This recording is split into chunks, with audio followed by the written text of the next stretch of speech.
Good morning. It is Saturday, and I am glad to be with you on a beautiful day and an opportunity to read a book today. Now, I just have one book, and in Pew Packers this week we're studying the book of Ruth, and so I thought it would be good to read Ruth's story. Now, I don't know if you know much about Ruth and her story, but this book does a good job of summarizing the four chapters that make up the book of Ruth in the Bible. And so I thought it would be good for us just to be reminded, and maybe you can learn something new about the life of Ruth and how God took care of her. All right, so we're going to read today Ruth's story. And this is Ruth's story. One year, when there was a famine in Judea, a man called Elimelech traveled to the land of Moab to find food. He brought with him his wife Naomi and his 2 sons. After a time, Elimelech died and left Naomi a widow. Her sons married 2 Moabite girls. Their names were Ruth and Orpah. They all lived in that land for 10 years.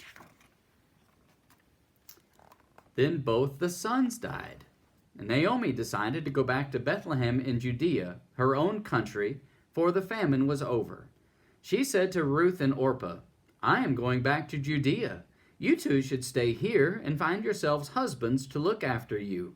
The men of Judea will never marry Moabite girls." Both the girls started to weep, and they said, No, we will go with you." And Naomi said, "You'd better stay here. I shall never find another husband. And even if I did and had more sons, they would be too young for you to marry. Go back to your own people. Go back to your own gods." Orpah, she agreed that she would stay in Moab. But Ruth said, "Don't ask me to leave you. Where you go, I will go. Where you stay, I will stay. Your people shall be my people, and your God shall be my God. Where you die, I will die, and there I will be buried. Only death will part us." Well, Naomi saw that Ruth meant what she said, so they traveled together back to Bethlehem. They arrived in Bethlehem at the beginning of the barley harvest. And Ruth said to Naomi, "Let me go glean in the fields." She meant to pick up the stalks of grain left by the young men as they reaped the harvest. And Naomi said, "Yes, go, my daughter." It happened by chance that the field Ruth went to belonged to Boaz, a rich man and a cousin of Naomi's husband. Boaz saw Ruth gleaning in his field. He asked who she was. The head reaper said, "Oh, that's Ruth, the Moabitess, who has come here with Naomi, her mother-in-law." Boaz then went to Ruth, and he said, "Don't go to any other fields. I have told my young men not to worry you. If you are thirsty, you can drink from the pitchers of water which the reapers have drawn from the well." Ruth bowed low before Boaz and said, "Why are you so kind to me? I am a stranger." And Boaz said, "I know that you've left your own country and your mother and father to come here to Bethlehem with Naomi. The Lord will take care of you and bless you." Ruth thanked him and said, "Look on me kindly, my lord. You have comforted me and spoken to me in friendship, as if I were one of your handmaidens." Boaz said to Ruth, "When you are hungry, come and sit with the reapers and eat with them." Well, after Ruth had eaten and left, Boaz told his reapers to allow her to glean, and sometimes to let some handfuls of barley grain fall where she would find them.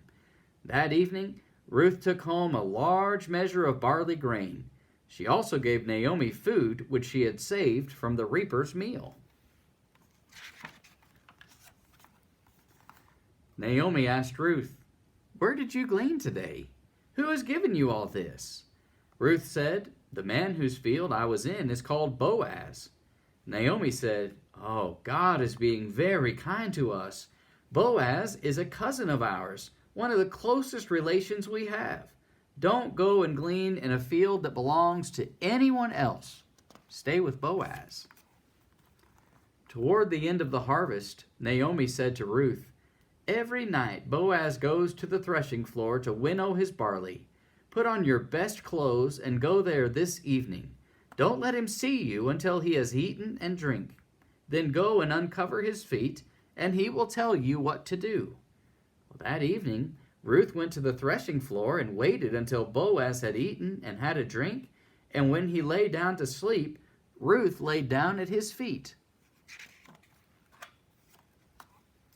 At midnight, Boaz woke and saw Ruth lying at his feet. He asked, "Who are you?" Ruth answered, "I am Ruth. I'm your servant and a cousin of yours." Boaz said, "The Lord bless you, my daughter. I will do everything you ask. But there is one man who is a closer cousin of yours than I am. He should look after you and Naomi." Well, in the morning, Boaz filled Ruth's veil with barley for her to take home. He was kind to her, wasn't he? And the next day, Boaz went to the gate of the city and waited until he saw the man who was Naomi and Ruth's closest cousin. And he said to the man, "Naomi, your kinswoman, has come back to the city. She has a piece of land to sell. Because you are nearer to her in kin, you have the first right to buy it if you want to." And the man said, Yes, I will buy it." Boaz said, "The land also belongs to Ruth, the Moabitess. If you take the land, you must also look after her."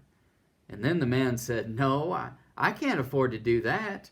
"Well, you're the next cousin in line. You can buy the land instead of me." When he said this, listen to this. When he said this, the man took off his shoe, for this was the custom in Israel when a bargain was struck. Took off his shoe.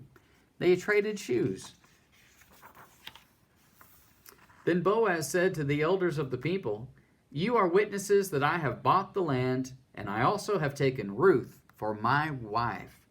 And the elders said, "We are witnesses of what you are doing. The Lord bless you." Some time after Ruth and Boaz were married, Ruth had a baby son. The people said to Naomi, "The Lord has blessed you. Here is a grandson for you to look after you in your old age."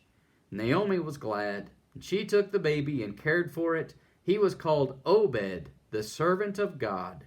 He became the father of Jesse, whose son David was made king of Israel. And so Ruth turned out to be the great-grandma of King David. Isn't that great? And who else was then going to come through that same family of Ruth and David? Jesus was going to come through that same family. And so Jesus is connected directly to Ruth's story. And that's why I wanted to share it with you today. All I want you to do is to think about how God rewarded her for being faithful to her mother-in-law, for leaving her family so that she could go and be right with God and take care of her mother-in-law. And God rewarded her for that. And He will reward you for faithfulness to Him also. Well, I want you to think about that today. And think about Ruth and her story and how God looked after her. And that's the same God that continues to look after you today and help you in every way. And so let us be thankful to God for all the good that He does for us. All right? Give that some thought today. I'll look forward to seeing you soon. Thank you for reading this book with me. And I can't wait to be with you again, okay? You be good, and I'll see you soon. Bye-bye.